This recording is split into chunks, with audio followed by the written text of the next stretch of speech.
আকৌ এটি mini blog লৈ আপোনালোকৰ ওচৰলৈ আহিছোঁ। আজি বহুত ধুনীয়া ৰ'দ দিছে। আজি ভাবিছোঁ কিবা কিবি কাম কৰিম।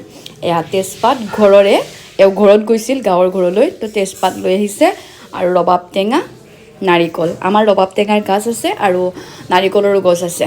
লাড়ু বনাম বুলি ভাবিছোঁ, সেইকাৰণে লৈ আহিছে। আৰু তাত থাকিলে এনেও নাৰিকলবিলাক বেয়া হৈ যাব ন, সেইকাৰণে ইয়াতে লৈ আহে।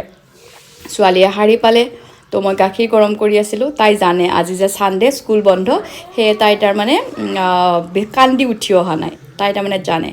এয়া মন্দিৰত চাকি দিলোঁ। পুৱা মন্দিৰত চাকি দিলে মনটো ভাল লাগি যায়। বেছিখিনি পেহীয়ে দিয়ে, মই কেতিয়াবা দি দিওঁ। আৰু ছোৱালীৰ আজি ছানডে যে, ডাঙৰজনী গানৰ স্কুল আছে। সেয়ে গানৰ স্কুল গ'লে তাই পুৱাই যাব লাগে, 8টা বজাত বা 8:30 হৈ যায়।